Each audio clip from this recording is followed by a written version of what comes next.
ইন্নামা নাহনু মুস্তাহজিউন।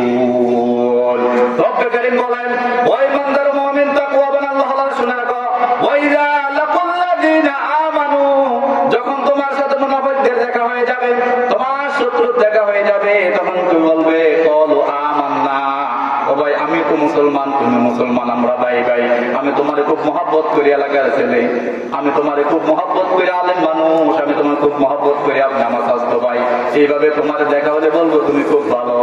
আবার যখন হয় যা ফলাও ইলা শায়াতিনহিম, ওই শয়তানদের সাথে আবার সাক্ষাৎ হয়ে যাবে, তখন এবার বলবে ইমাম সাহেবের সাথে তো আমি এমনি মস্করা করি, ভালোর কথা জিজ্ঞাসা করছি, আসলে মূলত আমি ইমাম সাহেবের পক্ষে নাই।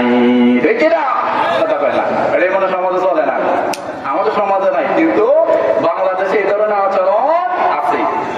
সামনে ফেলে খুব ভালোবাসে না মানুষ, মহাব্বত করে, আর যখন পিছনে চলে যায় তখন আমরা তাদেরকে ঘৃণা করার চেষ্টা করি, আবার ওই দলের পক্ষে যাই কথা কই, আর ওই হুজুরের পক্ষে তো গেছি, বুঝছ না সামনে পড়ে গেছে, এই জন্য এখন তো আমি তবু লগে আছি, রাত্রে বেলা সুখ টান আর বুক টান আমরা তো একসাথে খাই।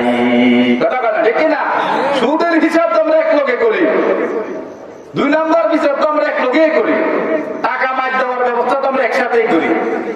এই জন্য যখন তোর সাথে বা ওদের সাথে মিলিত হই, তখন দিনের বেলা কই আমি হলাম ইমানদার, আর রাত্রে বেলা আমরা তো ভাই ভাই সবে, আমরা কি ভাই ভাই, আল্লাহ কয় এটা ভাই ভাই বলতে পারো, মূলত তুমি ইমানদারের সাথে কোনো ধরনের সম্পর্ক করো না, ইমানদারের সাথে তুমি কোনো ধরনের খেয়ানত করো না, তুমি যা করো মূলত আল্লাহর সাথে মস্করা করো, বরঞ্চ আল্লাহ বলে আমার সাথে মস্করা দিয়ে করতে আছো, বরং আমি আল্লাহ রব্বুল আলামিন তোর তামাশা দেখতে আছি।